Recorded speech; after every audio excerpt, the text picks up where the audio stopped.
The history of the juvenile justice system. Until the early 19th century, children as young as 7 years old could be tried in criminal court and, if convicted, sentenced to prison or death. The main reason for establishment of juvenile court was to prevent children from being treated as criminals based on the premise that children and young adolescents are developmentally different from adults and more amenable to rehabilitation. The reason a juvenile came before court was less important than understanding the child's life situation and finding appropriate and individualized rehabilitative services. The first juvenile court in the United States, authorized by the Illinois Juvenile Court Act of 1899, was founded in Chicago. It gave the court jurisdiction over neglected, dependent, and delinquent children under age 16. Its focus was rehabilitation rather than punishment. Part 2. Supreme Court Decisions. As early as the 1910s, there were criticisms of the juvenile court and its fairness. The court treated children who had committed no crime the same as those who committed a criminal act. And unlike adults, juveniles could be detained and incarcerated without a trial, a lawyer, or even being made aware of the charges against them. There were 3 Supreme Court decisions made in the second half of the 20th century that resulted in a more procedural formality in the juvenile court. The first was in 1966, Kent versus the United States. The court concluded that Morris Kent was denied due process rights when his case was transferred to criminal court without a hearing and without giving his attorney access to the social information on which the juvenile court judge based his decision. 1 year later, in 1967, 15-year-old Gerald Galt was sentenced to a state reformatory for an indeterminate period that could last until his 21st birthday for making an obscene phone call. However, the maximum sentence for an adult who committed the same crime was either a $50 fine or 2 months in jail. Galt was detained by police and held overnight without his parents being notified, and he was required to appear at juvenile court for a hearing, which he was alleged as a delinquent minor in need of care and custody of the court. In 1970, the Supreme Court raised the standard of proof necessary in juvenile court to that required in adult criminal court. In the United States versus Winship, the court required that juveniles charged with criminal acts be proved beyond a reasonable doubt to have committed them. Prior to this ruling, there was no constitutional decision that required more than the less stringent civil court standard of a preponderance of the evidence.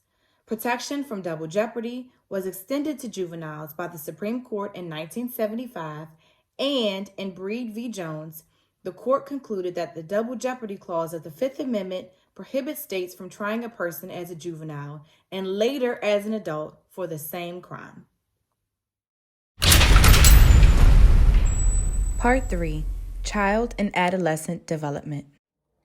An important component that is oftentimes overlooked when discussing juvenile crime today is the recognition that children and adolescents are not just little adults.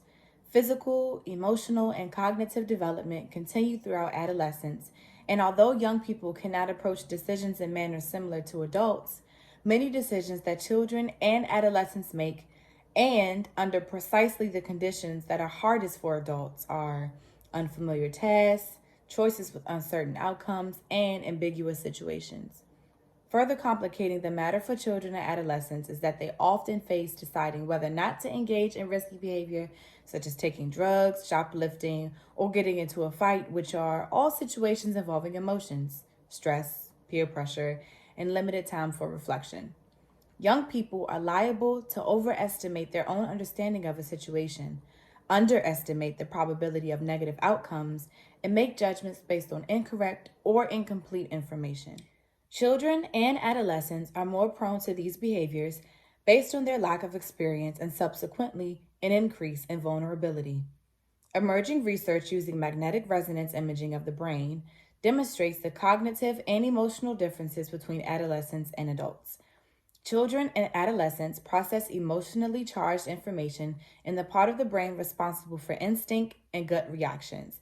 Adults process such information in the rational frontal section of the brain. Children and adolescents may be physiologically less capable than adults of reasoning logically in the face of particularly strong emotions. Adolescence is a distinct yet transient period of development between childhood and adulthood characterized by increased experimentation and risk taking, heightened sensitivity to peers and other social influences, and the formation of personal identity. The law has embraced this understanding only gradually and imperfectly, especially in relation to offending by juveniles. The key cognitive and behavioral features of the normal processes of adolescent development include poor self control, sensitivity to peer influence, and a tendency to be especially responsive to immediate rewards while failing to take long term consequences into account. Typical ways in which adolescents form their identities and develop adult skills include experimentation and novelty seeking behavior that tests limits. These behaviors are thought to serve a number of adaptive functions, including socialization and procreation. However, in testing limits and experimenting, adolescents may engage in alcohol, drug use, unsafe sex, and reckless driving. Research indicates that for most youth, the period of risky experimentation does not extend beyond adolescence, ceasing as identity becomes settled with maturity. Much adolescent involvement in illegal activity is an extension of the kind of risk taking that is part of the developmental process of identity formation, and most adolescents mature out of these tendencies. The balance that parents and a justice system must find is how to encourage the transition into adulthood while keeping adolescents and society as a whole safe. Empirical evidence from behavioral sciences suggests that adolescents differ from adults and children in three important ways. Number one, they lack mature capacity for self regulation in emotionally charged contexts relative to adults. Number two, they have a heightened sensitivity to proximal external influences, such as peer pressure and immediate incentives relative to adults. And lastly, they show less ability to make judgments and decisions that require future orientation. The combination of these three cognitive patterns accounts for the tendency of adolescents to prefer and also to engage in risky behaviors that have a high probability of immediate reward, but in parallel can lead to self harm or lead to harm of others.